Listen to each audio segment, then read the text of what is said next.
BJP ತನ್ನ 5ನೇ ಪಟ್ಟಿಯನ್ನ ಕೊನೆಗೂ ಪ್ರಕಟ ಮಾಡಿದೆ. ಬೆಳಗಾವಿಯಿಂದ ನಿರೀಕ್ಷೆಯಂತೆ ಜಗದೀಶ್ ಶೆಟ್ಟರ್ ಅವರಿಗೆ ಟಿಕೆಟ್ ಅನ್ನ ಕನ್ಫರ್ಮ್ ಆಗಿದೆ.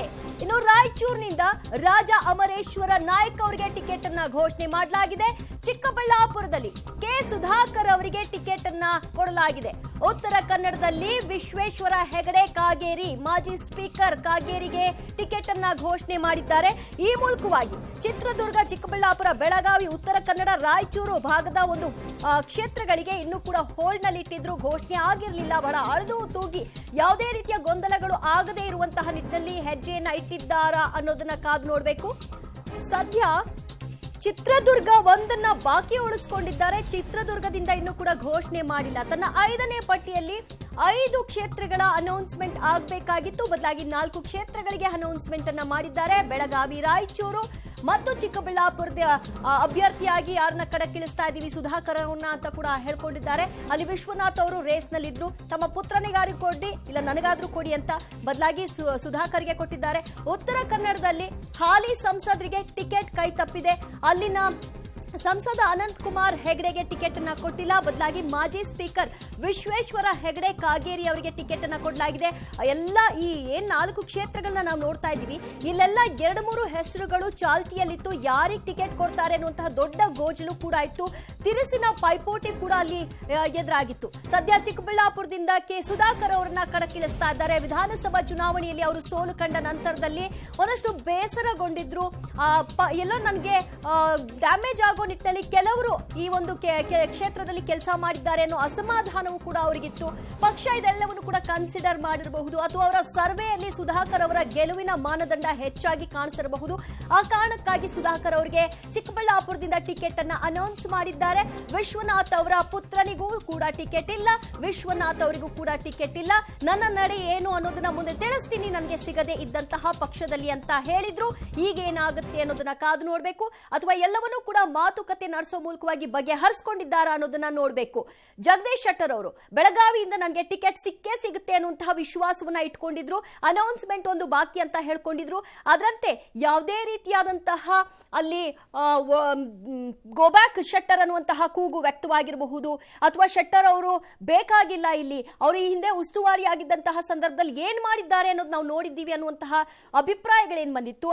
ಆದ್ರೆ ಇದು ಬಿಜೆಪಿ ನಡೆಸಿರುವಂತಹ ಸರ್ವೆಯ ರಿಪೋರ್ಟ್ ನಲ್ಲಿ ಕಾಣಿಸಿಲ್ವಾ, ಅಥವಾ ಅವರಿಗೆ ಕೊಟ್ಟಿರುವಂತಹ ಭರವಸೆಯಂತೆ ಅವರಿಗೆ ಶೆಟ್ಟರ್ಗೆ ಟಿಕೆಟ್ ಅನ್ನ ಕೊಡಬೇಕಾಗಿತ್ತ? ಅಲ್ಲಿ ಶ್ರದ್ಧಾ ಶೆಟ್ಟರ್ ಅವರು ಕೂಡ ಟಿಕೆಟ್ ಆಕಾಂಕ್ಷಿಯಾಗಿದ್ರು.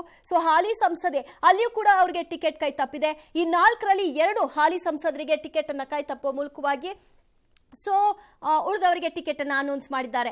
ರಾಯಚೂರಿನಲ್ಲಿ ರಾಜ ಅಮರೇಶ್ವರ ನಾಯ್ಕ್ ಅವರ ಹೆಸರು ಪ್ರಮುಖವಾಗಿ ಕೇಳಿ ಬರ್ತಾ ಇತ್ತು. ಅದರಂತೆ ಅವರಿಗೆ ಟಿಕೆಟ್ ಅನ್ನ ಕೊಡಲಾಗಿದೆ. ಇನ್ನೊಂದು ಕ್ಷೇತ್ರವನ್ನ ಬಾಕಿ ಉಳಿಸಿಕೊಂಡಿದ್ದಾರೆ, ಚಿತ್ರದುರ್ಗ. ಯಾಕೆ ಅನ್ನೋದು ಇನ್ನೂ ಕೂಡ ಗೊತ್ತಾಗಬೇಕಾಗಿದೆ. ಮತ್ತಷ್ಟು ಮಾಹಿತಿ ಪಡೆಯೋಣ ನಮ್ಮ ಪ್ರತಿನಿಧಿ ರವೀಶ್ ರಿಂದ. ರವೀಶ್, 4 ಕ್ಷೇತ್ರಗಳನ್ನ ಅನೌನ್ಸ್ ಮಾಡಿದ್ದಾರೆ, ಬಟ್ ಒಂದು ಕ್ಷೇತ್ರ ಚಿತ್ರದುರ್ಗ ಅನೌನ್ಸ್ ಮಾಡಿಲ್ಲ. ಯಾಕಿರಬಹುದು ಅಂತ? ಈಗ ಪ್ರಮುಖವಾಗಿರ್ತಕ್ಕಂಥದ್ದು ಜಗದೀಶ್ ಶೆಟ್ಟರ್ ಅವರಿಗೆ ಈಗಾಗಲೇ ಹೈಕಮಾಂಡ್ ಏನ್ ಭರವಸೆಯನ್ನ ಕೊಟ್ಟಿತ್ತು, ಆ ಭರವಸೆಯಂತೆ ಟಿಕೆಟ್ ಅನ್ನ ಕೊಟ್ಟಿದೆ. ಅಂದ್ರೆ ಸ್ಥಳೀಯ ಮಟ್ಟದಲ್ಲಿ ಬೇರೆ ಬೇರೆ ರೀತಿಯ ಕಾರಣಗಳಿದ್ರೂ ಕೂಡ ಅಲ್ಲಿ ಸ್ಥಳೀಯ ನಾಯಕರನ್ನು ಮನವೊಲಿಸುವಂತಹ ಪ್ರಯತ್ನವನ್ನ ಕಳೆದ ಒಂದು ವಾರದಿಂದಲೂ ಮಾಡಲಾಗಿತ್ತು. ಅದಕ್ಕೆ ಸ್ಥಳೀಯ ನಾಯಕರು ಕೂಡ ಒಪ್ಕೊಂಡಿದ್ರು. ಹಾಗಾಗಿ ಜಗದೀಶ್ ಶೆಟ್ಟರ್ ಅವರು ಅಲ್ಲಿ ಪ್ರಬಲ ಅಭ್ಯರ್ಥಿ ಅಂತೇಳಿ ಹೈಕಮಾಂಡ್ ಆ ಸರ್ವೆ ರಿಪೋರ್ಟ್ ಅಲ್ಲೂ ಕೂಡ ಎಲ್ಲ ಒಂದ್ ಕಡೆ ಈ ಒಂದು ಗೋ ಬ್ಯಾಕ್ ಏನಿತ್ತು ಅದು ಒಂದು ದೊಡ್ಡ ಮಟ್ಟದಲ್ಲಿ ಏನ್ ಇಲ್ಲ ಅನ್ನೋದು ಅವ್ರು ಮನಗಂಡಿರ್ಬೋದು. ಆ ಕಾರಣಕ್ಕೋಸ್ಕರ ಅಲ್ಲಿ ಮಣೆ ಹಾಕಿದ್ದಾರೆ. ಆದ್ರೆ ಚಿತ್ರದುರ್ಗ ವಿಚಾರದಲ್ಲಿ ನಾರಾಯಣ ಸ್ವಾಮಿ, ಜನಾರ್ದನ್ ಸ್ವಾಮಿ, ಗೋವಿಂದ ಕಾರಜೋಳ ಇವರ ಹೆಸರುಗಳು ಚಾಲ್ತಿಯಲ್ಲಿ ಬಂದಿತ್ತು. ಸಾಕಷ್ಟು ಜಟಾಪಟಿ ಕೂಡ ನಡೆದಿತ್ತು. ಈ ಮೊದಲು ನಾರಾಯಣ ಸ್ವಾಮಿ ಅವರು ಸ್ಪರ್ಧೆ ಮಾಡೋದಿಲ್ಲ ಅನ್ನೋ ಕಾರಣಕ್ಕೋಸ್ಕರವಾಗಿ ಬೇರೆ ಅಭ್ಯರ್ಥಿನ ಹುಡುಕುವಂತ ಪ್ರಯತ್ನವನ್ನು ಕೂಡ ಮಾಡಿದ್ರು. ಮಾದಾರ ಚೆನ್ನಯ್ಯ ಸ್ವಾಮೀಜಿಗಳ ಹೆಸರು ಕೂಡ ಕೇಳ್ಬಂದಿತ್ತು. ಅದಾದ ಬಳಿಕ ಇಲ್ಲ, ಮಠಾಧೀಶರಿಗೆ ಆ ಒಂದು ಟಿಕೆಟ್ ಕೊಡೋದು ಬೇಡ ಅಂತ ಆದಂತ ಸಂದರ್ಭದಲ್ಲಿ ಅಲ್ಲಿ ಗೋವಿಂದ ಕಾರಜೋಳ, ಜನಾರ್ದನ್ ಸ್ವಾಮಿ ಇವರ ಹೆಸರುಗಳು ಕೂಡ ಚಾಲ್ತಿಯಲ್ಲಿ ಇತ್ತು. ಹಾಗಾಗಿ ಅಲ್ಲಿ 3 ಹೆಸರುಗಳು ಇರತಕ್ಕಂಥ ಹಿನ್ನೆಲೆಯಲ್ಲಿ ಅಲ್ಲಿ ಸ್ವಲ್ಪ ಮಟ್ಟದ ಗೊಂದಲ ಒಂದು ಬಿಜೆಪಿ ಹೈಕಮಾಂಡ್ ಇರತಕ್ಕಂಥದ್ದು. ಈ ಹಿನ್ನೆಲೆಯಲ್ಲಿ ಅದನ್ನ ಪೆಂಡಿಂಗ್ ಉಳಿಸ್ಕೊಂಡಿದ್ದಾರೆ. ಇನ್ನುಳಿದಂತೆ ನಿರೀಕ್ಷೆಯಂತೆ ಚಿಕ್ಕಬಳ್ಳಾಪುರದಲ್ಲಿ ಸುಧಾಕರ್ ಅವರಿಗೆ ಮಣೆ ಹಾಕಿರ್ತಕ್ಕಂಥದ್ದು. ಸುಧಾಕರ್ ಅವರಿಗೆ ಟಿಕೆಟ್ ಅನ್ನ ಕೊಟ್ಟಿದ್ದಾರೆ. ಅದ್ರ ಜೊತೆಗೆ ಆ ಒಂದು ಉತ್ತರ ಕನ್ನಡ ಒಂದು ಲೋಕಸಭಾ ಕ್ಷೇತ್ರದಲ್ಲಿ ಆ ಒಂದು ವಿಶ್ವೇಶ್ವರ ಹೆಗಡೆ ಕಾಗೇರಿ ಮತ್ತೆ ಆ ಒಂದು ಸೂಲಿಬೆಲೆ ಅವರ ನಡುವೆ ದೊಡ್ಡ ಮಟ್ಟದಲ್ಲಿ ಪೈಪೋಟಿ ಇತ್ತು. ಹಾಗಾಗಿ ಸಾಕಷ್ಟು ಸರ್ವೆಗಳ ಮೇಲೆ ಸರ್ವೆಗಳನ್ನು ಕೂಡ ಮಾಡಿಸಿದ್ರು. ಹಾಗಾಗಿ RSS ಒಂದು ವಿಶ್ವೇಶ್ವರ ಹೆಗಡೆ ಕಾಗೇರಿ ಪರ ಬ್ಯಾಟಿಂಗ್ ಅನ್ನು ಕೂಡ ನಡೆಸಿತ್ತು. ಯಾಕೆಂದ್ರೆ ಅನಂತಕುಮಾರ್ ಹೆಗಡೆ ಅವರಿಗೆ ಕೊಡೋದು ಬೇಡ ಅಂತ ತೀರ್ಮಾನ ಆದಂತ ಸಂದರ್ಭದಲ್ಲಿ ಅಲ್ಲಿ ಮತ್ತೊಬ್ಬ ಅದೇ ರೀತಿಯ ಹಿಂದುತ್ವ ಕ್ಯಾಂಡಿಡೇಟ್ ನ ತರಬೇಕು ಅನ್ನೋ ನಿಟ್ಟಿನಲ್ಲಿ ಕೂಡ ಸಾಕಷ್ಟು ಚರ್ಚೆ ಆಗಿತ್ತು. ಅಂತಿಮವಾಗಿ ಅಲ್ಲಿ ವಿಶ್ವೇಶ್ವರ ಹೆಗಡೆ ಕಾಗೇರಿ ಅವರಿಗೆ ಮಣೆ ಹಾಕಿದ್ದಾರೆ. ಇನ್ನುಳಿದಂತೆ ರಾಯಚೂರು ವಿಚಾರದಲ್ಲಿ ಆಗಿರ್ಬೋದು, ರಾಯಚೂರು ವಿಚಾರದಲ್ಲಿ ಈಗಾಗಲೇ ಅಲ್ಲಿ BV ನಾಯಕ್ ಆಗಿರ್ಬೋದು, ತಿಪ್ಪರಾಜ್ ಹವಾಲ್ದಾರ್ ಆಗಿರ್ಬೋದು, ಜೊತೆಗೆ ಅಮರೇಶ್ ನಾಯಕ್ ಇವ್ರ ನಡುವೆ ಪೈಪೋಟಿ ಇತ್ತು. ನನಗ್ ಕೊಡ್ಲಿಲ್ಲ ಅಂತ ಹೇಳಿದ್ರು ಕೂಡ ತಿಪ್ಪರಾಜ್ ಅವ್ರಿಗೆ ಕೊಡಿ ಅಂತ ಅಮರೇಶ್ ನಾಯಕ್ ಅವರು ಕೂಡ ಈಗಾಗಲೇ ಅಲ್ಲಿ ಒಂದು ಮನವಿಯನ್ನ ಸಲ್ಲಿಸಿದ್ರು. ಆದ್ರೆ BV ನಾಯಕ್ ಯಾವುದೇ ಕಾರಣಕ್ಕೂ ಕೂಡ ಕೊಡೋದು ಬೇಡ ಅಂತ. ಹಾಗಾಗಿ ಅಂತಿಮವಾಗಿ ಆ ಒಂದು ಜಟಾಪಟಿಯಲ್ಲಿ ಹಾಲಿ ಸಿಟ್ಟಿಂಗ್ MP ಗೆ ಕೊಟ್ಟಿರ್ತಕ್ಕಂಥದ್ದು ಆ ಒಂದು ರಾಯಚೂರಲ್ಲಿ. ಹಾಗಾಗಿ ಅಂತಿಮವಾಗಿ ಇನ್ನೊಂದು ಕ್ಷೇತ್ರವನ್ನು ಮಾತ್ರ ಬಾಕಿ ಉಳಿಸ್ಕೊಂಡಿರ್ತಕ್ಕಂಥದ್ದು. ಹಾಗಾಗಿ ಅದನ್ನು ಕೂಡ ಇನ್ನು 2-3 ದಿನಗಳಲ್ಲಿ ಪ್ರಕಟ ಮಾಡ್ತಾರ.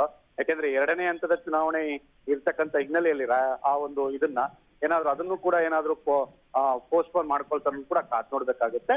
ಒಂದಂತೂ ಸತ್ಯ, ಉತ್ತರ ಕನ್ನಡ ಮತ್ತೆ ವಿಚಾರದಲ್ಲಿ ಒಂದ್ ರೀತಿಯಲ್ಲಿ ಶಾಕ್ ಅಂತಾನೆ ಹೇಳ್ಬೋದು. ಹಾಗಾಗಿ ಆ ಒಂದು ಹಿಂದುತ್ವ ಫೈರ್ ಬ್ರ್ಯಾಂಡ್ ಅಲ್ಲ, ಇಲ್ಲಿ ಬೇರೆ ಅಭ್ಯರ್ಥಿ ಆದ್ರೂ ಕೂಡ ಆಗ್ತಾರೆ ಅಂತ. ಯಾಕೆಂದ್ರೆ RSS ನ ನಿಷ್ಠರು ಆ ಒಂದು ವಿಶ್ವೇಶ್ವರ ಹೆಗಡೆ ಕಾಗೇರಿ, ಆ ಕಾರಣಕ್ಕೋಸ್ಕರ ಅಲ್ಲಿ ಅವ್ರನ್ನ ಟಿಕೆಟ್ ಕೊಟ್ಟು ಅಲ್ಲಿ ಈಗಾಗಲೇ BJP ಅಖಾಡಕ್ಕೆ ಇಳಿಸಿರ್ತಕ್ಕಂಥದ್ದು ಇದೆ. ತನ್ನ ಮೊದಲ ಪಟ್ಟಿಯಲ್ಲಿ ಎದ್ದಂತಹ ದೊಡ್ಡ ಮಟ್ಟಿಗಿನ ಅಸಮಾಧಾನ, ಬಂಡಾಯ ಇದೆಲ್ಲವನ್ನು ಕೂಡ ಗಮನಿಸಿಕೊಂಡು ಬಹಳ ವೇಟ್ ಮಾಡಿ ಟಿಕೆಟ್ ಅನ್ನ ಅನೌನ್ಸ್ ಮಾಡಿದ್ದಾರೆ. ಈಗಲೂ ಕೂಡ ಬಂಡಾಯ ಶಮನ ಆಗೋ ನಿಟ್ಟಿನಲ್ಲೇ ಅನೌನ್ಸ್ ಆಗಿದೆ ಅಂತ ಕಾಣಿಸ್ತಾ ಇದೆಯಾ? ಈಗ ಪ್ರಮುಖವಾಗಿರ್ತಕ್ಕಂಥದ್ದು ಆ ಬಂಡಾಯ ಶಮನ ಏನಿದೆ, ಆ ಬಂಡಾಯ ಶಮನಕ್ಕೆಲ್ಲ ಶಮನ ಮಾಡುವಂತ ಕೆಲಸವನ್ನ ಹೈಕಮಾಂಡ್ ಮಾಡ್ತಾ ಇದೆ. ಆ ನಿರಂತರ ಪ್ರಯತ್ನದಲ್ಲಿ ಕೂಡ ಇದೆ. ಆದ್ರೆ ಜಗದೀಶ್ ಶೆಟ್ಟರ್ ಅವರ ವಿಚಾರದಲ್ಲಿ ಮಾತ್ರ ದೊಡ್ಡ ಮಟ್ಟದಲ್ಲಿ ಕೂಗು ಹೇಳ್ಬಹುದು ಅಂತ ಕೂಡ ಹೇಳಲಾಗ್ತಾ ಇತ್ತು. ಆದ್ರೆ ಆ ಕೂಗು ಎದ್ದೋಳೋದಕ್ಕೆ ಮೊದ್ಲೇನೆ ಹೈಕಮಾಂಡ್ ನಾಯಕರು ಆ ಒಂದು ಸ್ಥಳೀಯ ಮಟ್ಟದ ನಾಯಕರನ್ನ ಕರೆಸಿ ಮಾತುಕತೆ ನಡೆಸಿದ್ದಾರೆ.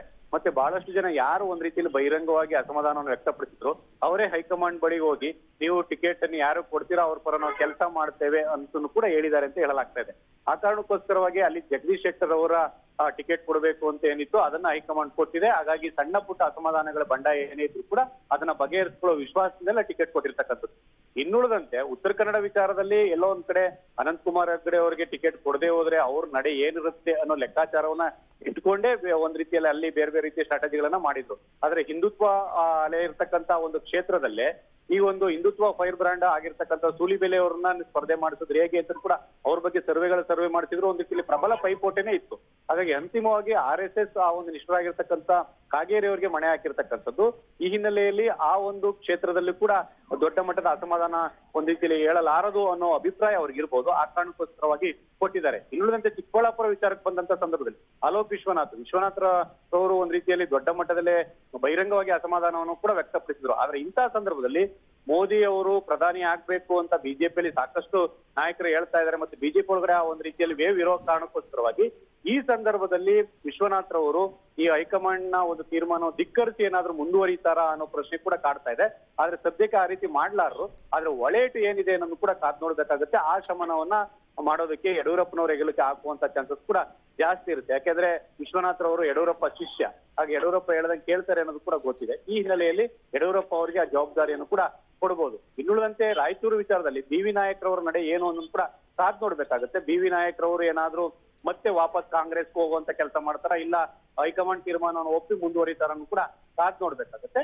ಚಿತ್ರದುರ್ಗ ವಿಚಾರದಲ್ಲೂ ಕೂಡ ಅದೇ ರೀತಿ ಆಗಿದೆ. ಹಾಗಾಗಿ ಆ ಕಾರಣಕ್ಕೋಸ್ಕರ ಇನ್ನೂ ಕೂಡ ಆ ಒಂದು ಟಿಕೆಟ್ ಅನ್ನು ಅನೌನ್ಸ್ ಮಾಡಿಲ್ಲ. ಹಾಗೆ ಮುಂದಿನ ದಿನಗಳಲ್ಲಿ ಯಾವ ರೀತಿ ಆ ಲೆಕ್ಕಾಚಾರದಲ್ಲಿ ಅನೌನ್ಸ್ ಮಾಡ್ತಾರೆ ಕೂಡ ಕಾದ್ ನೋಡ್ಬೇಕು. ದಿವ್ಯಾ, ಥ್ಯಾಂಕ್ ಯು ರವೀಶ್ ನಿಮ್ಮೆಲ್ಲ ಮಾಹಿತಿಗೆ.